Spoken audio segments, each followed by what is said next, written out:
Hello guys. आपका मेरे channel पवन point online classes में स्वागत है। दोस्तों, आज हम लोग कार्बन और उसके यौगिक केमिस्ट्री के चैप्टर है चौथा, इससे 25 वीवीआई क्वेश्चन देखने वाले हैं दोस्तों। आप इस वीडियो को ध्यान से देखते जाइएगा दोस्तों, इसके कॉन्सेप्ट को समझते जाइएगा ताकि आपको याद होता चला जाएगा दोस्तों। जैसे कि मेरा पहला क्वेश्चन है, एथेन का आणविक सूत्र C2H6 है, इसमें आबंध है। ऑप्शन में दिया है दोस्तों, 6 ससंयोजक आबंध है, 7 ससंयोजक आबंध है, 8 ससंयोजक आबंध है, 9 ससंयोजक आबंध है। तो दोस्तों, सबसे पहले इसको हम आपको तोड़ करके बताते हैं। यहाँ पे कार्बन दो है, एक कार्बन सिंगल बॉन्ड एक कार्बन, और फिर इसमें कार्बन जो होता है चार बंधन बनाता है क्योंकि चार इलेक्ट्रॉन की साझेदारी करता है। तो ये कार्बन तीन हाइड्रोजन को ले लिया, ध्यान से समझिएगा दोस्तों। ये कार्बन तीन हाइड्रोजन को ले लिया, फिर इधर से तीन हाइड्रोजन को ये कार्बन ले लेगा, ये कार्बन तीन हाइड्रोजन को ले लेगा। यानी टोटल मेरा कितना हो गया दोस्तों, 6 हाइड्रोजन हो गया और दो कार्बन के परमाणु हो गए। दो कार्बन और 6 हाइड्रोजन, यहाँ पे देख लो, दो कार्बन और 6 हाइड्रोजन हो गया। यानी संरचना इस तरीका से बन गया। अब इसमें क्या करना है दोस्तों, आबंध को काउंट करना है। ठीक है दोस्तों, अब देखिए हम इसमें क्या कर लेते हैं, आबंध को काउंट कर लेते हैं। चलिए अब आबंध को काउंट करते हैं। तो देखिए यहाँ पे जो है दोस्तों, यहाँ पे जो है एक आबंध, दो आबंध, तीन आबंध, चार आबंध, 5, 6 और 7, यानी टोटल 7 सहसंयोजक आबंध है। तो आप अब समझ सकते हैं कि ऑप्शन बी इसका सही आंसर है। दोस्तों, मैं आपको एक बात कहना चाहूंगा, आप ये बात बहुत ही इम्पोर्टेंट है, आप लोगों के लिए बहुत ही काफी फायदेमंद है, आप लोगों के लिए लॉटरी के समान है दोस्तों, जो कि मैं वीडियो के लास्ट में बताने वाला हूं दोस्तों। तो इसलिए आप वीडियो में बने रहिएगा, और लास्ट में आप लोगों के लिए बहुत बड़ा तोहफा देने वाले हैं आज दोस्तों। चलिए देखते हैं। दूसरा नंबर क्वेश्चन कह रहा है, ब्यूटेनोन यौगिक है चतु कार्बन जिसका प्रयागात्मक समूह है, मतलब क्रियात्मक समूह है, क्रियाशील समूह है। ब्यूटेनोन एक यौगिक है, इसमें कौन सा क्रियाशील समूह है दोस्तों, यहाँ पे क्रियाशील समूह है, जिसको हम अन्य शब्द में ऐसे भी इस्तेमाल करते हैं। देख कीटेनोन, देखिए यहाँ पे नोन लिखा हुआ दोस्तों, क्या लिखा नोन। तो ऑप्शन में देख लीजिए दोस्तों, कीटोन है ना, यानी ऑप्शन सी मेरा सही आंसर है। ये कार्बोक्सिलिक समूह अम्ल जो है, ये भी क्रियाशील समूह है। एल्डिहाइड सिंगल बॉन्ड CHO, आप पढ़े होंगे दोस्तों, एल्डिहाइड सिंगल बॉन्ड CHO, और कार्बोक्सिलिक एसिड जो होता है सिंगल बॉन्ड COOH, ये होता है इसका। और कीटोन का सिंगल बॉन्ड CO होता है दोस्तों। ठीक है दोस्तों, सिंगल बॉन्ड, और फिर अल्कोहल का सिंगल बॉन्ड OH होता है। तो यहाँ पे पूछा था ब्यूटेनोन यौगिक है जिसका क्रियाशील समूह हो गया दोस्तों कीटेन, कीटोन हो गया, क्या हो गया, कीटोन। आप वीडियो में बने रहिएगा दोस्तों, ध्यान से समझते रहिएगा।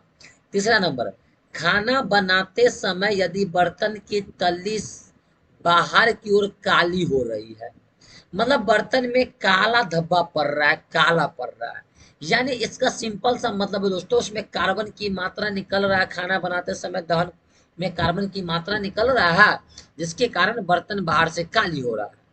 अब कार्बन की मात्रा निकल रहा है मतलब ईंधन से, इसका मतलब क्या हो गया दोस्तों, कि ईंधन पूरी तरह से नहीं जल रहा है, यानी डी इसका सही है। ध्यान से देखिए, ईंधन पूरी तरह से नहीं जल रहा है, जिसके कारण उसमें कार्बन की मात्रा पूरी तरह से नहीं जल रहा है दोस्तों। ध्यान से देखिए, पूरी तरह से नहीं जल रहा है, बोल रहा है ना हम आपको, पूरी तरह से नहीं जल रहा है, यानी बी ऑप्शन सी है दोस्तों।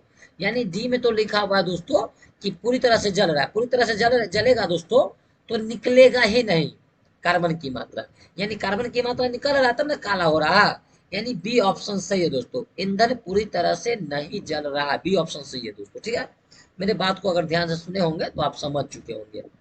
उसके बाद चौथा नंबर, सरलतम हाइड्रोकार्बन है, देखिए methane CH4, ethane C2H6, propane, butane. ठीक है ना दोस्तों, तो यहाँ पे अगर इसमें बात किया जाए दोस्तों, तो इसमें सरलतम मेरा मीथेन है, CH4 मीथेन जो है दोस्तों, ये मेरा सरलतम है, सबसे सरलतम है मीथेन है दोस्तों, यानी ऑप्शन ए सही है। पांचवा देखिए, कार्बन हाइड्रोजन के संयोग कर बनाता है। देखिए कार्बन जो है हाइड्रोजन के साथ संयोग करेगा, कार्बन हाइड्रोजन के साथ संयोग करेगा दोस्तों, तो हाइड्रोकार्बन बनाएगा। क्या बनेगा? हाइड्रो यानी हाइड्रोजन, कार्बन यानी कार्बन, हाइड्रोकार्बन बनाएगा। यानी ऑप्शन बी आपका बिल्कुल सही आंसर दोस्तों, समझिएगा। हाइड्रोजन और कार्बन से मिलकर बने यौगिक को हाइड्रोकार्बन कहते हैं। ठीक है दोस्तों, आप वीडियो में बने रहिएगा दोस्तों, बहुत ही इंटरेस्टिंग के साथ सीखिएगा दोस्तों। और जो भी आपको डाउट हो क्लास में का, कोचिंग में का, कहीं का दोस्तों, तो आप कमेंट में पूछिए दोस्तों, आपके हर प्रश्न का जवाब मैं अच्छे से दूंगा दोस्तों। नेक्स्ट क्वेश्चन देखिए, वायुमंडल में carbon oxide, carbon dioxide gas, carbon dioxide gas की उपस्थिति कितना है? तो आप पढ़े होंगे दोस्तों क्लास में कि वायुमंडल में कार्बन डाइऑक्साइड है ना दोस्तों, 0.03% है दोस्तों, 0.03%, यानी ऑप्शन सी मेरा बिल्कुल सही आंसर है दोस्तों। सल्फ्यूरिक अम्ल का अनुसूत्र क्या होता है दोस्तों? तो सिंपल है दोस्तों, सल्फ्यूरिक अम्ल का अनुसूत्र H2SO4 होता है। आप याद रखिएगा दोस्तों, इसको हम बैटरिक अम्ल भी कहते हैं। क्या कहते हैं दोस्तों? बैटरिक अम्ल कहते हैं। बैटरी में जो एसिड रहता है दोस्तों वही है। चलिए आगे देख लेते हैं, कार्बोक्सिलिक एसिड समूह कौन है? तो कार्बोक्सिलिक एसिड बात कर रहा है दोस्तों, कार्बोक्सिलिक अम्ल बात कर रहा है दोस्तों। तो देखिए कार्बोक्सिलिक अम्ल मेरा बी जो है ऑप्शन, सिंगल बॉन्ड COOH, वो कार्बोक्सिलिक अम्ल है।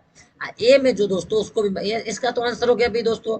अब बात कर लेते ये क्या है, तो ये है एल्डिहाइड समूह। ये क्या है? तो ये है कीटोनिक समूह। ये क्या है? तो ये है एमीन समूह। ठीक है दोस्तों, याद रखिएगा, बार बार सुनते जाइए, याद करते जाइए दोस्तों। अब देखिए 9वां नंबर क्वेश्चन बिल्कुल नया लगेगा आप लोगों के लिए, लेकिन है बहुत आसान दोस्तों। करा इथोलीन में कार्बन कार्बन के बीच दो आबंध मौजूद है, मतलब होता है, जिनमें कौन सा दो आबंध होता है दोस्तों? एक सिग्मा एक पाया बंद होता है दोस्तों, ये बिल्कुल गलत है, एक सिग्मा एक पाया बंद नहीं होता है। दूसरा, दोनों सिग्मा आबंद है, तो दोस्तों ये बिल्कुल सही आंसर है दोस्तों। इसका अगर क्लियरिटी चाहते हैं दोस्तों, तो आप चैनल को सब्सक्राइब कर लीजिए और जाइए मेरे चैनल पे प्लेलिस्ट में, वहां पे इसका क्लियरिटी करके अच्छे से डाल दिया गया है दोस्तों, उसको देखिएगा। ठीक है दोस्तों, और अगर कोई प्रॉब्लम हो तो आप बताइएगा, ठीक है दोस्तों, कमेंट बॉक्स में। ठीक है, आपके हर समस्या को समाधान किया जाएगा। 10 नंबर, इथेन में कितने सहसंयोजक आबंध है? इथेन में दोस्तों क्या करा, इथेन में इथेन का अनुसूत्र क्या होता है? C2H6। क्या होता है? C2H6। इसका जो होता है मेथेन एल्केन ग्रुप का होता है C2H2N +2। क्या होता है? C2H2N +2 होता है। ठीक है दोस्तों, तो यहाँ पे C2 दुगुना चार दोस्तों C2H6, इसको इथेन बोलते हैं। अब इसको हम डिस्क्राइब कर लेते हैं, ध्यान से देखिएगा। C सिंगल बॉन्ड C हो गया, दो कार्बन हो गया, दोनों तरफ क्या हो गया? हाइड्रोजन ले लेंगे, कार्बन का है 4 गो बॉन्ड बनाएगा दोस्तों, तो हाइड्रोजन हो गया मेरा, हाइड्रोजन हो गया, हाइड्रोजन हो गया, हाइड्रोजन हो गया, समझिएगा, थोड़ा ध्यान से देखिए दोस्तों, लिखावट में नहीं जाएगा दोस्तों, माउस से लिख रहा है इसलिए हाथ तो भाग रहा है मेरा, घबराइएगा नहीं, आपको समझना है। देखिए कितना आबंद हुआ, ध्यान से देखिएगा दोस्तों, कितना आबंद हुआ, गौर से देखिएगा, गौर से देखिए दोस्तों, ठीक है ना, कितना आबंद हुआ। तो देखिए एक हाइड्रोजन के साथ एक, ये हाइड्रोजन 2, ये हाइड्रोजन 3, कार्बन कार्बन 4, 5, 6, 1, 7। आंसर क्या आ गया दोस्तों? 7। क्या हो गया? 7। बिल्कुल सही आंसर है दोस्तों। अभी देखिए थोड़ा देर पहले मैंने आपको बताया ना, एल्केन का सामान्य सूत्र CnH2n, H2n +2, ये एल्केन का सामान्य सूत्र है। आप लोग कार्बन और उसके यौगिक चौथा चैप्टर है उसमें पढ़े होंगे, ये एल्केन है, यानी ऑप्शन सी मेरा सही आंसर है। अब देखिए ये बहुत ही मजेदार क्वेश्चन है दोस्तों, अभी भी आई भी है, नीला थोथा, जिसको हम तुतिया कहते हैं, क्या कहते हैं? तुतिया का रासायनिक सूत्र क्या होता है? तो सिंपल है, आप ध्यान में रखिएगा, कॉपर सल्फेट 0.5H2O, ये है मेरा तृतीया का अनुसूत्र बी, याद रखिएगा बिल्कुल। CuSO4.5H2O जो है नीला थोथा तृतीया का रासायनिक सूत्र है। अब 13 नंबर देख लेते दोस्तों, नाइट्रोजन अणु में कितने सहसंयोजक आबंध होते हैं? तो नाइट्रोजन जो होते हैं दोस्तों उसमें 3 होते हैं। कितने होते हैं? 3 सहसंयोजक आबंध होते हैं। कितने होते हैं? 3 होते हैं। आप बोले क्यों होते हैं? तो नाइट्रोजन के बाहरी कक्षा में कितना है? सोच लीजिए कितना है। नाइट्रोजन के बाहरी कक्षा में कितना इलेक्ट्रॉन? कितना है बोलिए? नाइट्रोजन का कितना? 7 होता है ना, तो 2 5, यानी कितना इलेक्ट्रॉन को लेना चाहेगा? 3 इलेक्ट्रॉन को लेना चाहेगा, इसीलिए ये 3 आबंध बनाता है। कितना लेना चाहेगा? नाइट्रोजन के बाहरी कक्षा में 5, तो ये 3 ही ना पुराना चाहेगा, इसीलिए ये क्या लिया? 3 लिया। क्या लिया? 3 के साथ साझेदारी करेगा। और 2 गो निर्जन इलेक्ट्रॉन रहेगा। 2 गो क्या रहेगा? निर्जन इलेक्ट्रॉन रहेगा, ठीक है ना। और तीनों एक एक इलेक्ट्रॉन हाइड्रोजन के साथ साझेदारी कर लेता है, ठीक है दोस्तों। और 2 इसमें नाइट्रोजन में 2 निर्जन इलेक्ट्रॉन होता है, तो इसका ऑप्शन, इसका आंसर क्या हो जाएगा? 3। क्या हो जाएगा दोस्तों? 3 हो जाएगा, ठीक है। संगमरमर का रासायनिक सूत्र क्या होता है? तो आपको याद रखना है कैल्शियम कार्बोनेट। क्या होता है? Calcium carbonate. चीनी का रासायनिक सूत्र क्या होता है? तो आप लोग को याद होगा चीनी का रासायनिक सूत्र C12H22O11 होता है। 16 नंबर, सोडियम कार्बोनेट का सूत्र क्या होता है? तो सिंपल है, सोडियम कार्बोनेट Na2CO3 होता है। आपको याद रखना है कार्बोनिल समूह, याद कीजिए, थोड़ा देर पहले ही हम बता के गए कार्बोनिल समूह, कार्बोनिल समूह, ठीक है दोस्तों। क्या होता है कार्बोनिल समूह? तो कार्बोनिल समूह का होगा single bond, single bond CO। क्या होता है दोस्तों? सिंगल बॉन्ड CO, कार्बोनिल समूह। इसको क्या बोलेंगे दोस्तों? कार्बोनिल समूह। यानी इसको ऐसे करके डिस्क्राइब करते हैं, single bond CO, double bond O, इसको बोलते हैं कार्बोनिल समूह, जो कि ऑप्शन मेरा सी है दोस्तों, ठीक है, याद रखिएगा। अब हम बात कर लेते हैं इथाइल अल्कोहल का अनुसूत्र क्या होता है। तो देख लीजिए, इथाइल अल्कोहल का अनुसूत्र क्या होता है? इथाइल अल्कोहल का अनुसूत्र क्या हो गया दोस्तों? यानी C2H5OH। क्या होगा दोस्तों? इथाइल अल्कोहल का C2H5OH। एथिल है ना दोस्तों, C2H5 क्या है? एथिल है। क्या है? एथिल है। इससे क्या बनता है? Ethyl alcohol. अल्कोहल समूह लग गया, इथाइल अल्कोहल। अब 19 नंबर, निम्नलिखित में कौन सा एरोमेटिक हाइड्रोकार्बन है? तो याद कीजिए, ये जो मेरा सी एरोमेटिक, यानी इसको बेंजीन कहते हैं। क्या कहते हैं? बेंजीन। क्या कहते हैं? बेंजीन। तो इसको बोलेंगे एरोमेटिक हाइड्रोकार्बन। 20 नंबर, निम्न में से किस हाइड्रोकार्बन के 3 आबंध होते हैं? कितने आबंध होते हैं? 3 आबंध होते हैं। हाइड्रोकार्बन में कितने आबंध होते हैं? 3 आबंध होते हैं दोस्तों। तो ऑप्शन मेरा जो, देखिए दोस्तों थोड़ा ध्यान देखिएगा, देखिएगा दोस्तों, इसमें कहना चाहिए था 2 आबंध। क्या कहना चाहिए था? हाइड्रोकार्बन के 2 आबंध बोलना चाहिए था ना। देखिए ये सब सिंगल बॉन्ड बनाएगा, ये भी सिंगल बॉन्ड, ये इसमें कार्बन कार्बन के बीच डबल बॉन्ड बनेगा दोस्तों। यानी कहीं ना कहीं ऑप्शन सी को यहाँ पे मतलब नोटेड किया गया दोस्तों, ठीक है ना। इसका इस तरीका से बनेगा डबल बॉन्ड। थोड़ा ध्यान से देखिए, इसको बनाते हैं फिर डबल बॉन्ड, फिर कार्बन, फिर डबल बॉन्ड, ठीक है दोस्तों, फिर कार्बन, इधर इधर से क्या? एक एक हाइड्रोजन, सॉरी एक एक ना, एक एक हाइड्रोजन ये बनाना होगा, एक एक हाइड्रोजन। तो 4 गो हाइड्रोजन हो गया, इधर इधर एक हाइड्रोजन, 2 हाइड्रोजन, 3 4 हाइड्रोजन, लिख के समझ लीजिएगा आप, ऐसे करके। कार्बन कार्बन के बीच, दोनों तीनों कार्बन के बीच क्या हो गया? Double bond, double bond. तो इस तरीका से ये हो जाता है दोस्तों, ठीक है। उसके बाद देखिए दोस्तों क्या कर रहा है, निम्न में कौन युग्म समायवी है? निम्न में कौन युग्म क्या है दोस्तों? समायवी है। अब हम बात कर लेते हैं समायवी जो है दोस्तों, वो है मेरा, आप याद रखिएगा दोस्तों, समायवी। देखिए ये समायवी नहीं है, ये भी नहीं है दोस्तों, ये जो मेरा सी है दोस्तों वो समायवी है। कहा कि आप देखिए क्यों समायवी है, इस बात को हम डिस्क्राइब कर रहे हैं, थोड़ा ध्यान से देखिए। ये संरचना सूत्र क्या है? देखिए इसका समान हो जाएगा, देखिए कार्बन, कार्बन, ठीक है ना, हाइड्रोजन OH, हाइड्रोजन OH। तो इसमें क्या है, थोड़ा ध्यान दीजिएगा, इसका सन में से अल्कोहल है यहाँ पे लगा हुआ है, यहाँ पे कीटोन लगा हुआ है, ई जो है ओ ईथर लगा हुआ है। कार्बन की संख्या कितना देख लीजिए, कार्बन 2 इसमें भी है, कार्बन 2 इसमें भी है, हाइड्रोजन 5 इसमें भी है, हाइड्रोजन 5 ना है, हाइड्रोजन 5 है, हाइड्रोजन 5 मतलब इसमें क्या है कि अणु परमाणु की संख्या सेम है, लेकिन इसमें क्या चीज अलग अलग है। तो क्रियाशील मूलक जो है वो अलग अलग, क्रियाशील समूह अलग अलग है। यानी ये युग्म क्या है, समायवी है दोस्तों, क्या है, समायवी, याद रखिएगा। अगला देख लीजिए, एथेनॉल का क्रियाशील समूह क्या है दोस्तों। तो एथेनॉल का बात हो रही है दोस्तों, क्या जगह, एल्कोहल, इसी को बोलते हैं एल्कोहल, इसी को एथेनॉल में, इसी एथेनॉल का समूह हो जाएगा दोस्तों।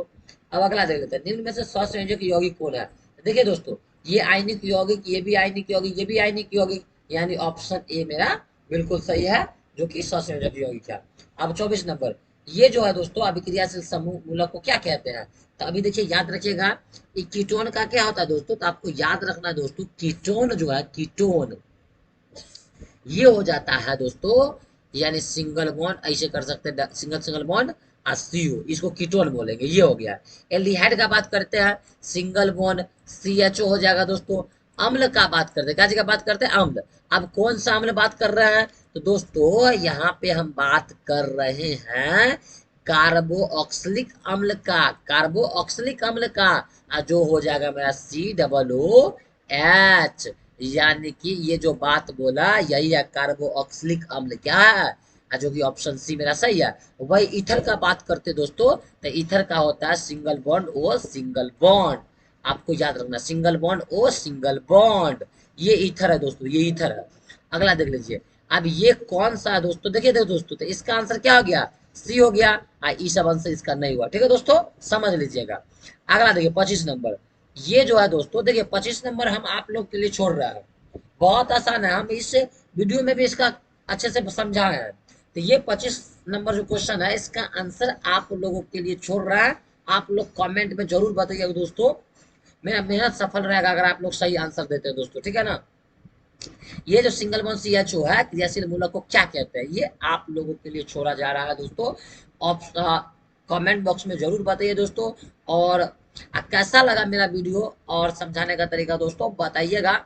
अगर अभी तक दोस्तों मेरे चैनल को लाइक्स नहीं किया है, सब्सक्राइब नहीं किए और शेयर नहीं किया दोस्तों, तो प्लीज कर दीजिए। जैसे कि मैं आप लोगों को बताया था स्टार्टिंग वीडियो के स्टार्टिंग में, कि आप लोगों के लिए गिफ्ट लेकर आया हूँ। गिफ्ट यह है दोस्तों कि आप लोगों के लिए 10th क्लास का पूरा सब्जेक्ट का नोट्स फ्री ऑफ कॉस्ट देने वाला हूं दोस्तों। इसके लिए डिस्क्रिप्शन में व्हाट्सएप नंबर दे दिया गया है, आप व्हाट्सएप नंबर पे हाई लिख करके, अपना एड्रेस लिख करके और अपना नाम लिख करके भेजिए, मैं आपको उसका पीडीएफ फ्री ऑफ कॉस्ट दूंगा, ठीक है दोस्तों। तो यही आप लोगों के लिए गिफ्ट था, और अभी तक चैनल को सब्सक्राइब नहीं किया है तो प्लीज रिक्वेस्ट है आप लोगों से, चैनल को सब्सक्राइब कर लीजिए, ताकि हम इस तरीके से मेहनत करते रहेंगे आप लोगों के लिए। और वीडियो को देखने के लिए आप लोगों को दिल से धन्यवाद।